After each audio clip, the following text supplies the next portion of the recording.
SD market की lease खत्म होने पर जिलाधिकारी के द्वारा मार्केट के व्यापारियों को दिए नोटिस। जनपद मुजफ्फरनगर के शिव चौक स्थित एसडी मार्केट की लीज खत्म होने पर जिलाधिकारी चंद्रभूषण के द्वारा बड़ी कार्रवाई करते हुए सभी को नोटिस जारी कर दिया है। जिलाधिकारी ने जानकारी देते हुए बताया कि 36 वर्ष पूर्व इसकी लीज खत्म हो गई थी, जहां पर गैरकानूनी तौर से दुकानदारों के द्वारा अपनी दुकानें बनाकर कार्य किया जा रहा था, जिस पर जिला अधिकारी के द्वारा नोटिस जारी करते हुए सभी को आदेशित किया कि शिक्षण संस्थाओं की जमीन थी, फिर नगर पालिका के द्वारा क्यों व्यवसायी मार्केट बनाई गई है, जिस पर जिलाधिकारी के द्वारा बड़ी कार्रवाई करते हुए सभी को नोटिस जारी किए गए। तो लेके जो कार्रवाई हुई है उसके संबंध में देखिए, इस संबंध में हमको शिकायत प्राप्त हुई थी कि जो ये ज़मीन है, प्रश्नगत ज़मीन, जो लगभग 0.440 हेक्टेयर, जिसकी बाजारू कीमत आज की तारीख में 5,000 करोड़ के आसपास है और जो अभिलेखों में पूरी तरह से नजूल ज़मीन है।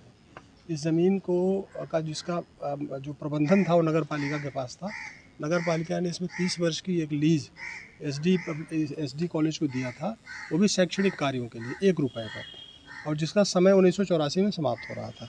परंतु जो विद्यालय का प्रबंधन है, इन्होंने कभी भी इस ज़मीन को शैक्षणिक कार्यों के लिए इस्तेमाल नहीं किया। मेरे पास इसके पर्याप्त सबूत हैं कि इन्होंने उसको कमर्शियल इस पर दुकानें बनाई और नगर पालिका में बाकायदे इसका हाउस टैक्स भी जमा हुआ। नगर पालिका की भूमिका भी संदिग्ध रही और कभी भी लोगों ने इस पे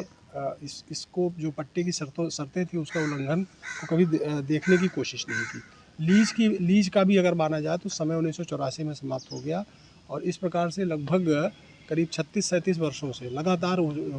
ये प्रबंध तंत्र के लोग, जिसमें बताते हैं इस समय कोई आकाश और कोई नीरज नाम के 2 व्यक्ति हैं, इन्होंने उसको बाकायदे अभी भी दुकानें अनधिकृत रूप से पगड़ी पे देना, उठाना, ये सब करते रहे। तो उसका पूरा जो क्षति हुई है, हमने उसका पूरा मूल्यांकन कराया है सरकारी दरों पे। इसमें 1 अरब से अधिक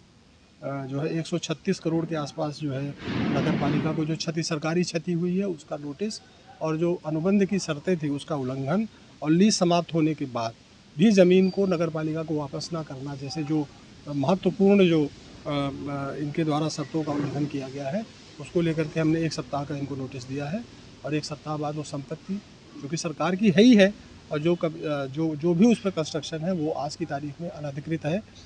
रही बात दुकानदारों की, तो अगर दुकानदार नगर पालिका से संपर्क करेंगे और नगर पालिका उनको किराए पर देना चाहती है तो नगर पालिका उस हिसाब से नियमानुसार कार्रवाई उस पर करेगी। कॉमर्शियल खत्म हो गया फिर वहाँ पर सर? नहीं, कॉमर्शियल तो वो देखिए, वो जगह तो शैक्षणिक कार्य के लिए नगर पालिका ने दी थी, जो नजूल लैंड है अभिलेखों में आज की तारीख में भी, और तब भी दर्ज थी, लेकिन उन्होंने उसको शैक्षणिक कार्य के लिए कभी इस्तेमाल किया ही नहीं। तो जो अनुबंध की शर्तें थी उसके हिसाब से वह अनुबंध उसी समय निरस्त हो जाना चाहिए था, और उसमें लिखा हुआ था कि अगर अनुबंध की शर्तों का उल्लंघन होगा तो कोई भी पक्ष न्यायालय में भी कोई कार्रवाई नहीं कर सकता है। तो ऐसी परिस्थिति में एक तो शर्तों का उल्लंघन हुआ, नंबर 1, नंबर 2, पट्टे की अवधि भी समाप्त हो गई, लगभग 36 वर्ष हो गया, उसके बाद भी कब्जा नगर पालिका को वापस नहीं लिया गया, या दूसरे शब्दों में कहिए नगर पालिका ने कब्जा वापस लेने के लिए कोई प्रयास भी नहीं किया इस संबंध में। तो ये सारी चीज़ें हैं, इन सारे तथ्यों को शामिल करते हुए, क्योंकि वहाँ स्थायी प्रकृति का निर्माण है, इसलिए नियमानुसार एक लीगल नोटिस देना जरूरी था, इसलिए दिया गया है। उसका 1 हफ्ते का समय हमने दिया है, 1 सप्ताह बाद हम उस पर कार्रवाई होगी, और इस मामले में कोई आपराधिक कृत्य अगर बनता है तो उसका भी हम परीक्षण कर रहे हैं, और उसको भी हम फिर उसमें जो सुसंगत धाराएं हैं उसमें FIR भी लिखाने की कार्रवाई करेंगे, और साथ ही साथ पूरे संपूर्ण प्रकरण को शासन के भी संज्ञान में हमने ला दिया सारे वरिष्ठ अधिकारियों के, और उनको हम लिखित रूप से भी पूरी संपूर्ण रिपोर्ट के साथ उनको अवगत करा रहे हैं।